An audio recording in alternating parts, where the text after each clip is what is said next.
So let's start off with these 9 Monstrum knocks. Now I know this game is really famous if you are in the JRPG scene, but if you are not, then this game is quite underrated or probably a hidden gem. And I do think that this is like the best game to jump into this series. So you're Adol, the eternal red-haired adventurer, locked into the prison city of Balduk and turned into a monstrum, which basically means you gain these supernatural powers like gliding, wall running, and teleporting around the map.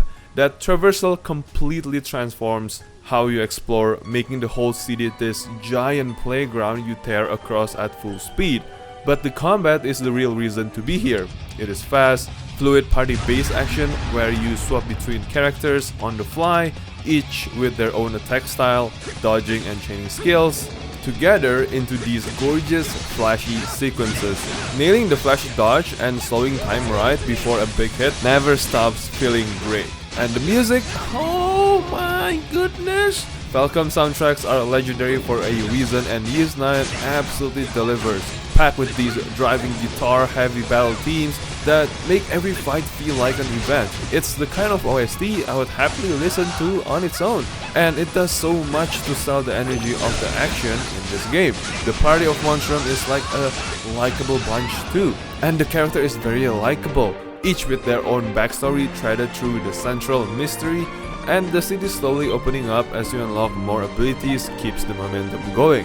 If there's one real criticism in this game, it's that the CD setting divides people, and some folks miss the more focused adventure vibe of Ys 8's island, and of course the graphics. This is a PS3 era graphics, and it's not even like Genshin or even like... Genshin is a gacha game, yes. Genshin is a free-to-play game, and it looks better than this in my opinion. But with that being said, Ys is just an easy recommendation. It is fast, stylish, and an absolutely joy to play, with amazing soundtrack. So yes, if you do love JRPG, get this game. It is fun, and I know it is worth playing. Next is Eternites, and this is the kind of game that I just love seeing it exist. A small team, swinging way above their weight by smashing together a stylish action JRPG with a full-on dating sim and pulling it off with a ton of charm. It's the apocalypse, monsters everywhere, and you're juggling fast character action combat with actually getting to know your group of survivors. The combat is flashy and quite fun, although it's not everyone's cup of tea. Even for me, it's kind of boring, but it's still good. Like breaking their guard and chaining together these slick combos with your shifting arm weapon. It's good, it's cool, it is snappy, it looks great in motion, and the boss fights especially have real depth to it. So kudos to them about that one, because as you all know, this channel, I am an EliteBossSlayer, and yeah, I like bosses. And I gotta explain the other half of this game, right? It is the relationship stuff, and it's where the heart of the game lives. The cast is very likable and well voiced, the writing is funny and quite good in equal measures, and bonding with your crew actually feeds back into combat through new abilities, like Persona. Oh, how cool is that? Oh my god, Persona again, let's go! The art direction is okay, it is solid, it is pretty colorful, I like it. The soundtrack has this cool stylish pop and electronic vibe, and the whole thing oozes personality despite the obvious budget limits. I mean, people that have played this game always recommend it because it is quite a unique game. But this game is quite short. I know if you're looking for a JRPG, you're probably looking at like 40 hours game or 80 hours game like Persona, but no, it's not. It is quite short, and you can feel the budget thinning out towards the back half of the game, where the combat starts leaning on the same encounters a bit too often. But for what it costs, I mean, come on man, Eternites is a charming, stylish, and genuinely good game, and it's just a game trying to be its own game, trying unique stuff, trying the full dating sim, if it works, it works. And I don't know, I like it, and it is a game that I will recommend to people that if they want to try something new. Next is Astlibra Revision. Now this one is the most ridiculous labors of love in gaming. This side-scrolling action RPG is built by one guy. It's the same like Stardew Valley. It is built by one guy, and it is fucking fun. The combat in this game is probably the best, man, the best in this list. It's this fast, weighty 2D hack and slash, you know, where you are juggling weapons, spells, and summon familiars all at once. And the progression loop is honestly addictive. You're constantly unlocking new gear and abilities on this giant grid, and there is always one more upgrade dangling just out of reach. So you keep pushing forward without even noticing, and hours go by in one day. Yeah, it is so addicting. This game is just too addicting. And the music is quite good, fantastic, way better than a solo dev passion project has any right to be. The soundtrack swings from these big sweeping orchestral tracks to proper hype battle themes, which is good. And what really shocked me though was the story. It starts simple, but it goes places with some big time bending twists and a surprisingly emotional payoff that left a real impression in this game. For something that looks this unamusing, you know, at first glance, like what is it, 2D, it is so lame, it is like, I don't know, a PS1 era or maybe before PS1 era game. This one is really ambitious and it is just that good. And you can feel the passion in this game. I mean, the combat itself is just so good by just one developer. But my one honest complaint is the presentation. The art and the animation can look a bit rough and dated. Like I said, it looks like the PS1 era. And I mean, it's not that the PS1 era is bad, it's good, but as you can tell, it's just dated.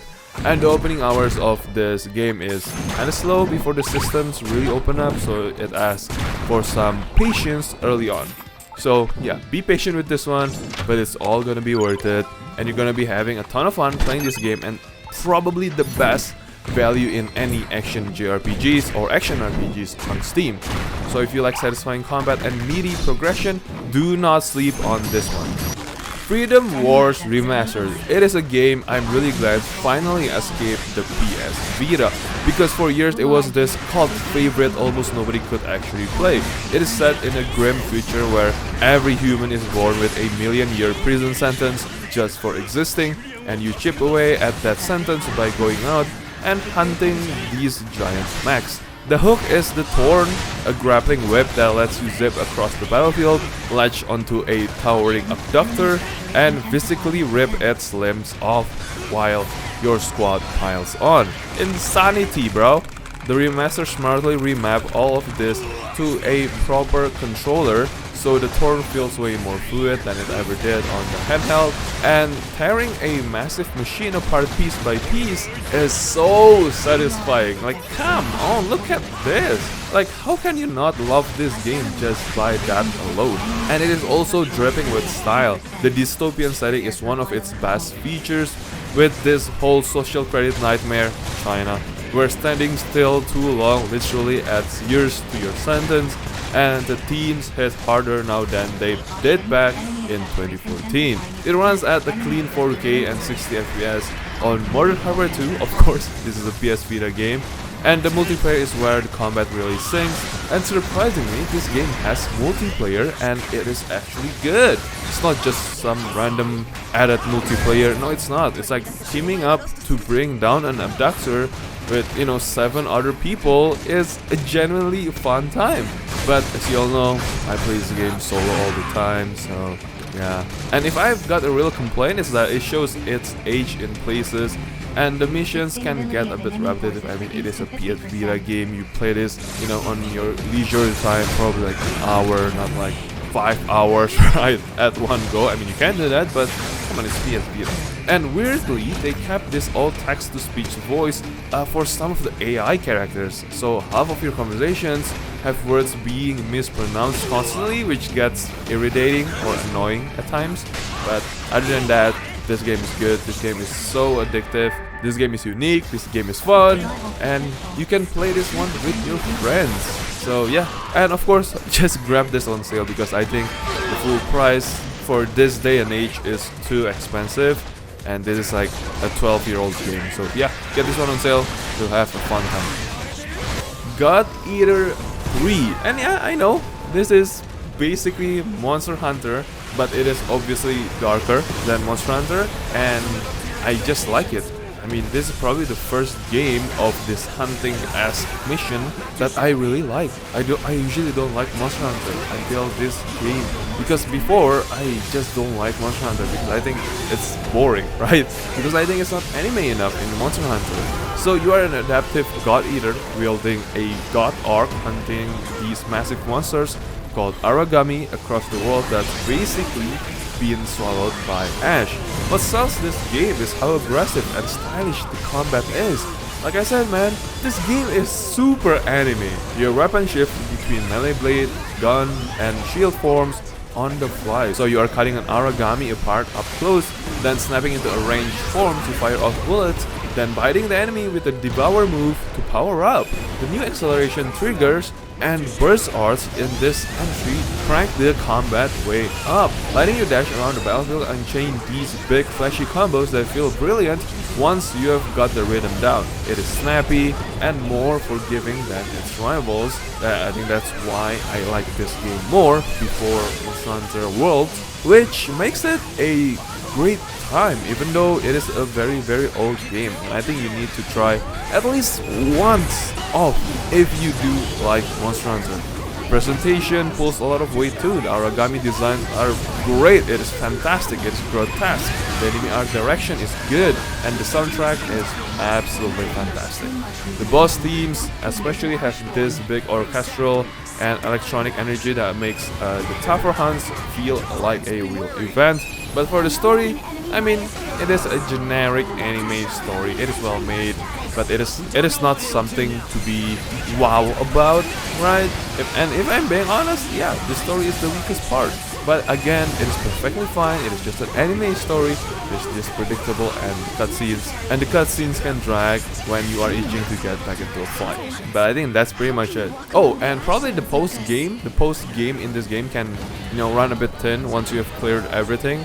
So I think that's it. It's not like as grindy as Monster Hunter, but I do still recommend it if you like Monster Hunter, because this game is full on anime glory. So yeah, I think if you like JRPG, I think you'll like this game a lot. So I finally picked up Star Ocean: The Divine Force after seeing all the launch complaints, and honestly, it's way better than people give it credit for. Like, I don't know, I just enjoy it.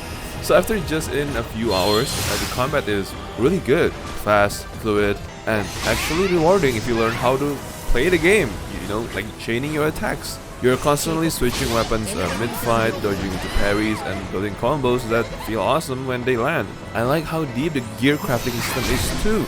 You're always pulling materials from enemies, upgrading weapons, and tweaking stats to fit whatever playstyle you want. Whether you are running a heavy sword build or going full magic and spells, every setup plays differently and keeps the fight from getting stale. It is so good. And what really keeps me playing this game is the progression loop. It's basically a loot grind mixed with character building, and it works pretty well. You're always chasing better gear, unlocking new abilities, and seeing your party turn into an actual powerhouses by the mid-game feels awesome. The soundtrack is also really good. Hearing those classic sci-fi fantasy themes remix just sets the mood perfectly for the chaos on the screen. And also, a quick heads up, before you dive into this though, the story does some weird tonal swings, going from the serious to straight up goofy moments without any warning. And I mean, I do like that because I think it gives the vibe of Final Fantasy in a way, and also the enemy varieties can get a bit stale. It's quite repetitive until you hit the later zones. And also a few bosses have attack patterns that feel like they're just reading your inputs half of the time. But honestly, those are just minus complaints from in an otherwise really solid experience. So when I finally get to finish this game, my take is pretty straightforward. Okay, Star Ocean isn't trying to be a heavy story-driven JRPG. It's just an action-packed grindfest that leans hard into weapon crafting, party combos, and fast-paced combat without overcomplicating itself. If you like building weird gear setups, farming materials for hours, like the old school JRPG, or jumping into co-op with your friends to take down some bosses, it's gonna be fun. Yes, this game is gonna be fun. Of course, grab this one on sale, mess around with different party mixes, and don't sweat about the story too much. I know it's just there for the ride, yeah. But after you finish the game, queue up a new game plus to try out some new magic combos or weapon combos, whatever, and you're gonna be having a ton of fun playing this game. So yes, I do highly recommend you guys to try this game out at least once, but do grab this one on sale, and I know you'll have a fun time playing this game. Next is Soul Hackers 2. Yeah, this is Atlas quietly reviving the Devil Summoner name. Almost nobody outside Japan actually played this game, and also the reception for this game is quite mixed. And yeah, the Persona comparisons are inevitable because it shares half of the death theme and it shows. Story is about Ringo, a digital life form who gets revived to stop an apocalypse event called the Great Cataclysm. Yeah. So by tracking down and recruiting the people who will cause it before they do. It's a functional setup, nothing embarrassing, but it plays it that straight when the cast and dialogue clearly wanted to be goofier. The main plot itself is, of course, forgettable. It's not that amazing, but it's actually the side content of this game where the writing actually gets some personality. But combat is really just the best part about this game. And yes, it is your typical turn-based SMT style demon negotiation and elemental weakness hitting, but the Sabat system lets your party chain combo attacks together once you hit a weakness. So a good turn can snowball into the whole enemy line getting wiped in one go. Building your team around triggering those chain attacks back to back has real meaning, and it is actually quite satisfying. And obviously, it is fun. Where it properly falls apart is the dungeons. I know many reviewers have said this.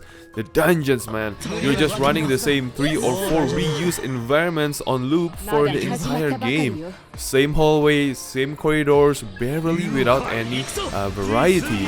It's like copy and pasted all the way, and you just walk straight into it. And enemy variety can thin out pretty fast too. It's pretty obvious the budget went into the combat system and basically nowhere else. And the game just never hides it. But this game has this thing called the Soul Matrix system, basically a stripped down socialing mechanic where the character writing actually earns its key. It's pretty good actually.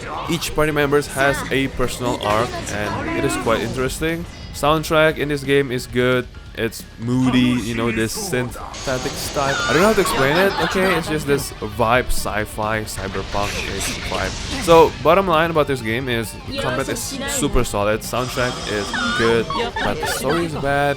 The level design is also not that good. And charging this game for like $60, right? Yeah, if I remember correctly, it is $60 when it first launched is criminal. I mean, if you launch this game for maybe like $30, maybe people will forgive it, but for $60, god damn, man, it's hard to sell. It's really hard to sell. So yes, get this one on sale, maybe like $15 if you can. I think this game is also worth about $20-ish. So get this one on sale, not day one. And yeah, that's pretty much about Soul Hackers. Get this one on sale, and I know you'll have a fun time playing this game because again, this is from the SMTs.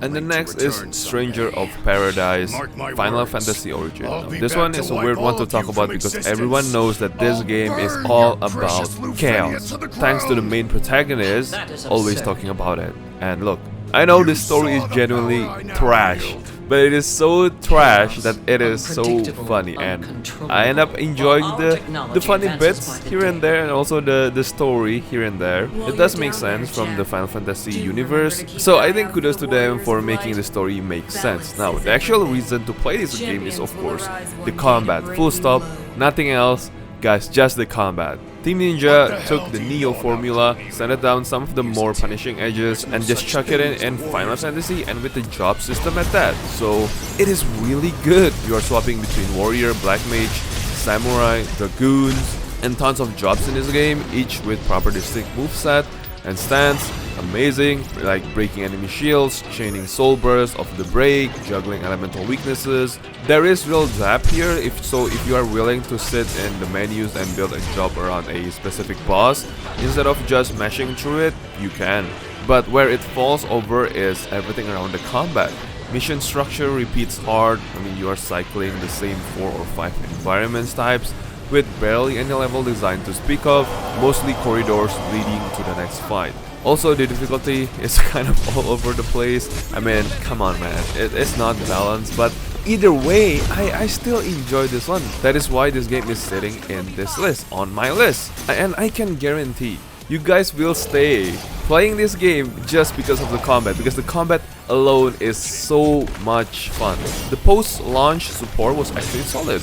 There's 3 DLC packs, added extra jobs, tougher boss, and more story content. So if you're picking up now, I mean, go get the complete edition right away. I mean, it's always on sale too. Bottom line of this game, this isn't for anyone chasing a good Final Fantasy story or AAA productions. No, it's not. It's for people who just want a dense technical action combat wrapped in a game that doesn't take itself remotely as seriously as its marketing did. All around, this game is just funny, fun to play, and I don't know, man, it's just that bad, it becomes quite good. You know what I'm saying? And if that sounds like your cup of tea, I mean, this is always worth to get. Even for me personally, it wasn't very appealing for me, and then my cousin told me that I should play this game because it is fun, but it is so bad that it's funny.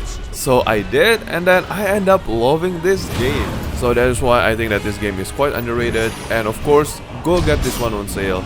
Never full price, because this game is not worth full price at all. Next is Code Vein. Now I know people are gonna be like, but Code Vein is very popular, they even have Code Vein too. But come on, man, who plays this game if you are not into anime?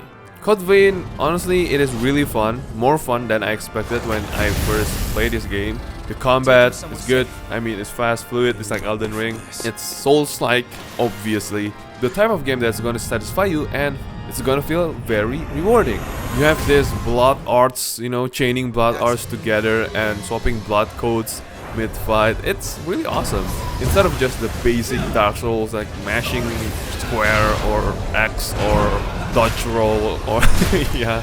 So in this game you are playing as a revenant in this crumbling anime meets Dark Souls, and the whole vibe is you becoming this edge lord. I mean, I like it though. I mean, I'm playing an anime game for a reason, and that's one of the reasons. Yes, you can build your own character in this game. Character customization is pretty good, and whatever playstyle that you like, either it's gonna be like heavy melee, spell slinging, or just spamming blood arts until the enemy is dead, you can do that. It's fun, and you don't know how much, and you don't know how addictive the progression loop feels. You are constantly unlocking new blood codes, upgrading stats, and tweaking your loadout to counter whatever is in front of you. The boss fights are mostly brutal and satisfying, especially when you finally learn their patterns and pull off a clean combo. Quick heads up though, before you dive into anything, enemy variety does kind of get repetitive after a while, but I do think that it is just the mob problem. Of course, not the boss fights. Boss fights in this game, amazing. Some bosses also have telegraphs that are either way too slow or completely invisible until it's too late, but I still like the boss fights in this game. So yeah, those are just the minor hiccups in the combat department in my personal experience. Yeah, obviously Code Vein isn't perfect, but it is absolutely worth your time if you like fast-paced action RPGs with a bit of Dark Souls-ish to the game and deep customization, and not to mention that this game is pretty cheap nowadays. So a highly recommended game, and worth giving it a shot if you like anime and Dark Souls. I mean, it's not as challenging as Dark Souls or Elden Ring, but it gets the job done. It is satisfying to play, it is very rewarding to play, and it is a fun time all around. Story is also pretty good. And yeah, that's pretty much about Code Vein. Remember, get this one on sale. The last but not the least is my favorite of action JRPGs, and it is Scarlet Nexus. And I don't think enough people gave this a fair shot because yeah, this game is awesome, but not the story. But let me explain. You play as Yuito or Kasane, a psychic in a strike force taking down these mutant horrors called Others, all wrapped into this gorgeous brain punk anime style that I could just stare for hours. It's so cool, man. But the combat is the real star in this game. It is so much deeper than it looks at first. The core loop of the gameplay is the psychokinesis. You are ripping cars and lampposts and entire chunk of scenery out of the background and hurling them at enemies while weaving melee combos in between. It's just so cool. Then it layers the SAS system on top of it, where you borrow your teammates' powers mid-fight. You can set someone on fire, you can freeze your time, turn invisible, electrify your strikes, and the fun is in chaining all of that together into these long fluid sequences that feel so incredible and satisfying once it opens up. On higher difficulties, it actually demands you use the full kit too, so there is real depth and skill expression here. It's not just mindlessly mashing buttons. I think the moment-to-moment combat holds up against almost anything in the genre. The presentation also backs it up really well. The direction, the art style, the vibe, everything is so good. It's just so creative, it is unique and so memorable. Oh, I forgot to mention about the music in this game. Man, if you don't know the music in this game, it is absolutely just a banger all around. I even use it in most of my videos because it is just that good and vibey. The only complaint that I have in this game is just the story. It's told across 2 routes, and yes, you have to play as Yuito and Kasane. Yes, not either or. You have to play both so you will understand the story, and it means that it's gonna have a lot of repeated fights, assets, and everything. But in my defense, I mean in this game's defense, the cast in this game is super likable, and the Bond episodes are such a nice touch. It's like playing Persona. I know there's no like social links or any other type of that kind of stuff, but honestly, the Bond system itself is really good. You know, it's like you will know how they feel about the missions, you will know how they feel about fighting the others, you will know how they feel about fighting each other. So it is a good JRPG. Scarlet Nexus is just super stylish, mechanically rich action JRPG with a killer soundtrack, and it's almost always cheap on sale now, and you need to buy the Ultimate Edition. Don't just buy the base game, buy the Ultimate Edition, because the Ultimate Edition will go on sale higher than just the base game. So yes, this one is just an easy recommend. I highly recommend you guys to try it at least once. If you don't like it, just refund it, man. This game is just amazing all around. I really wish that Bandai Namco will make Scarlet Nexus 2, and we all been begging about this game if you have ever played this game.